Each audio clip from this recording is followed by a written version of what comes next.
So what it sounds like to me is that everyone's walking around with a mask, and we've been speaking about, for the last few episodes, how big of a gap there is between men and women at the moment. It feels like in dating anyway. But it actually sounds like if we're both on the scale of 33 and 34, we're actually closer than what we actually think we are. Yeah. Especially in the dating world, like single people are all really in the same boat, but we feel like they're furthest apart. I mean, if people were really secure in themselves, you'd actually get on Instagram what people actually look like. True. We've spoken about that. Yeah, we've spoken about that. That's very true. So true, isn't it? And then, but do you not think that exterior things don't help us with that? Like the people that are inventing these filters aren't helping us by doing that. We can work on ourselves, but there's still the element of, you know, I feel really comfortable in myself, but occasionally the no filter on Instagram has to be used. It just gives me a little bit of a bronze. Yeah, It's I quite get it. nice. Zoom's got a lovely filter as well. Have they? Yeah, you can airbrush yourself basically and make yourself look a little bit better, That's smooth your what's so skin. bad though, isn't it? I've not looked enough into the Zoom filters. We're not going there. I think you've got to look at they don't care. Yeah, they don't right. care. They care about money, and they're going to give you exactly what you need in order to keep you coming back and spending more time on those platforms. Yeah, true. True, that's 100% true.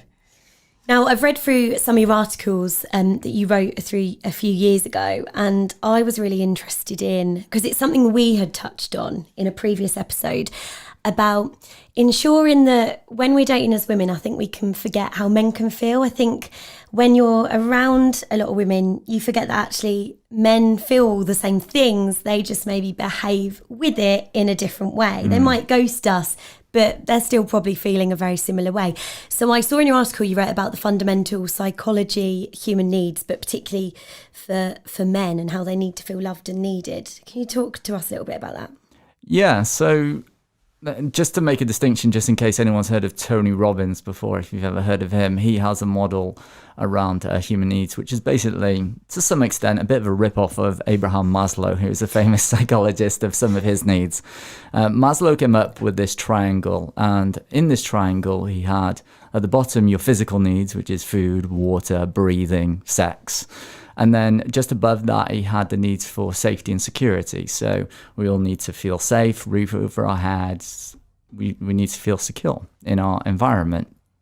And then he had the third level, which is the need to feel loved and belong in some way. And everybody has these needs. Now, there's other levels, which I won't go into unless you want me to. Everybody has the same needs. And we're all trying to meet them in however way we meet them. Now, to the outside world, they don't always seem to make sense. So, for example, somebody can, have you ever heard of like the black sheep in the family? Yeah. Right. Most me. families have one, right? I look like it. Oh, it's not me. Oh, it is me. So some people will actually get love by being the nice guy or the nice girl or the people pleaser, and sometimes that results in them getting walked all over, right, and not getting their own needs met. But it meets some need that they have to feel loved, because if they please people, people go, thank you very much, that's really kind of you, you know, you're great, you're the best. Equally, if you have someone who's a black sheep in the family, let's just say they're always causing drama, they're always causing trouble, they're always a pain in the ass, and what does that give them? Well, people pay attention to that stuff, right? I.e. mum or dad, because then mum or dad care about them enough that they want to try and fix them and help them. So what does it give them? It gives them some kind of connection or love. Now, it might seem really screwed up to the outside world, but on some unconscious level, that's them trying to meet their need. And this is true in dating, it's true in relationships. We're all just trying to get our needs met. And sometimes that can look like cheating. I mean, not to use that word, it can look like that. Sometimes it can be abusive.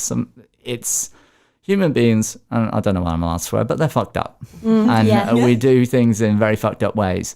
And it doesn't make logical sense. And it goes back to what I said about the wild dreams. Right. The way the unconscious mind works, which is the emotional part of our mind, it's irrational. And I always give the example, have you ever been to the supermarket with a shopping list? Yeah. And get When you're nothing hungry, on it. when you're hungry, right? What do you come out with? Everything but that's on your shopping list, right? And that's what we're dealing with. So that's what we're trying to meet with our needs is this need to feel loved, need to feel accepted. Now, there is a big difference, if you want me to touch on it, around masculine and feminine. Have you talked about that at all? We'd love to hear it. So there is masculine men and there's feminine men. Yeah. Equally, there's masculine women and there's feminine women. Now, this is not an exact science, and it can seem a little bit woo-woo to a lot of people, but there's some great books out there that people can read if they want to understand a little bit more about it. Basically, the feminine, let's talk to the feminine. So the feminine is someone, and you ladies can tell me if I'm way off here, depending if you're more masculine or feminine, or somewhere in between. There's no right or wrong here. I think it's important to caveat that. There's no right or wrong. The feminine is all about presence, right? It's about intimacy, connection, right? So you hear a lot of women say, he never listens to me because he's not present, right? He might be a masculine man and he might be thinking about his next target, right, of what he's going after. So the feminine is very much around presence. It's about security. It's about love, intimacy. It's like now. So that's what you get in the extreme feminine. The extreme masculine is about target, and you'll see this, right? You might see this in farmers, if you're farmer men, right? I've got a job to do. I'm going to go and do the fields and the sheep or whatever, if you're Welsh. Yeah.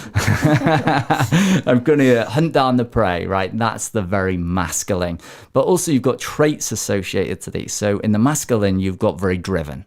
So I'm what you might consider be quite a masculine man. I'm like in business. You see a lot of men in business, that drive. So when you see women expressing that trait, they're expressing masculine traits. Now, this is not man or woman. I just want to make that distinction. It's just masculine or feminine traits. Hey guys, I'm Daisy. And I'm Sean. And remember to like, follow and subscribe if you want to see more great content with us, and of course our amazing guests. And lots of dating advice and lessons learned. We can't wait to see you next week.